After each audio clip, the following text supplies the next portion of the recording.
Hi, today I would like to talk about LeetCode 62 unique paths. However, today I'll actually be talking about the other solution that is the less obvious solution. Well, or maybe it may not be less obvious, but we're talking about the non-DP solution. So the unique paths is a very like a very classic problem that introduces you to the concept of two-dimensional DP problems. So what if you don't know, or let's go over the algorithm. So we know that the robot can only move to the right or down, right? So that means everything here, everything in this row, everything in this column, there's only one way to reach that, right? So let's just mark these as ones. There's one way to reach that. So what about these squares? Well, you can either, from this square, you can either have gone here and then down, or down and then right. So basically, this middle square would be the sum of the ways from the top and to the left. So this would be 2. And then if we talk about this square right here, we could have either gone from here down or from here right. So this would be 3 ways, and so on and so forth until we calculate f. And then our answer would just be however many is in f. Yeah, so that's the classic dynamic programming way to do it. However, I feel like, or at least in my opinion, it might be a little hard for people who don't know or are very new to dynamic programming to come up with that solution. So I'm going to try to explain a different solution that uses more combinatorial things. So things you are that use concepts that you have probably learned in school. Basically, it as you'll end up seeing, the way might not be actually faster than this or better.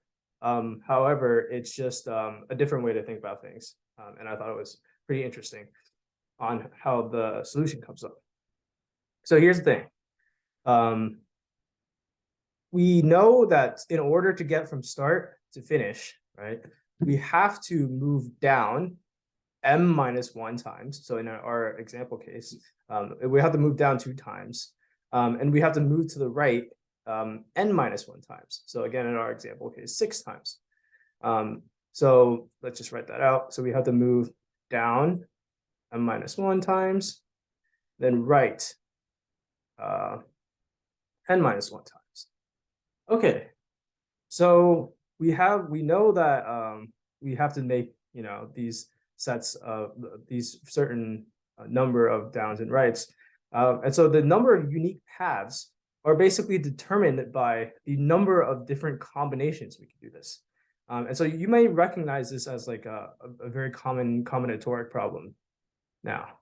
And so imagine now that we have like a large sequence to build. So in this case, we'll have we need or we're just using this example, so 2 and 6, right? So we have a sequence of length 8.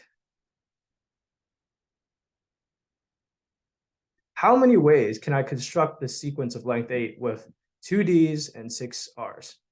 Well, there is a binomial coefficient formula for this, but let's say again you're a little shaky or you didn't know about how to solve this straight away. We can go through and just figure it out. So since the D's are the same and the R's are the same, we can't just use like a straight up factorial. How do we do? Because again, these are the same, and so if you have 2 D's here, it doesn't matter if you switch them. It would still be the same combination. What we can think about is this. So let's select all the places we want to put our D's, right? So we have 2 D's to put, and so out of this 8, we select 2 places to put D's. So let's say here and here, right? And so the rest of the spaces have to be filled with R's, right? And so this gives us a single sequence. And so we can basically just the number of sequences is equal to the number of choices we have over these.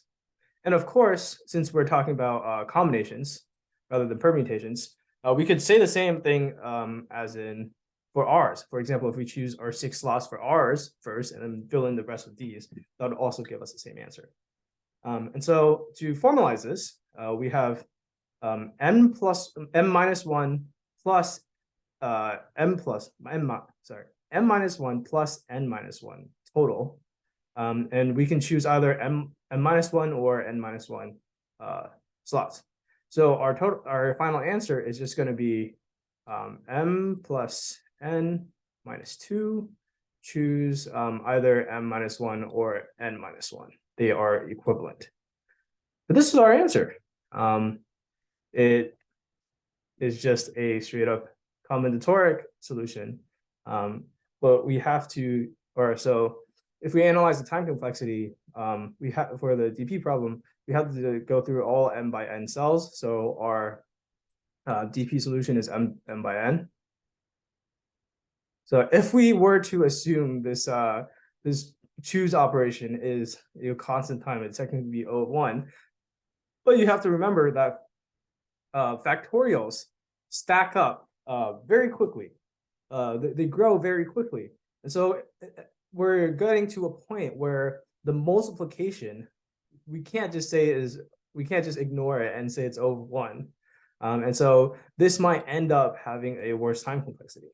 But again, I'm not here to say that this solution has a better time complexity, or it's more efficient. But here's just an alternate solution that uses O1 space, and then, or I guess not O1 space like I explained earlier with the multiplication, but just an alternative solution that I thought was interesting, an interesting way to think about the problem. And so to code this up, we can use the built-in combination function that Python has. So all we have to do is return math combination. And remember, we're doing m plus n minus 2. Choose either m minus 1 or n minus 1. Let's submit this. And there we are. Thanks for watching, and I'll see you in the next one.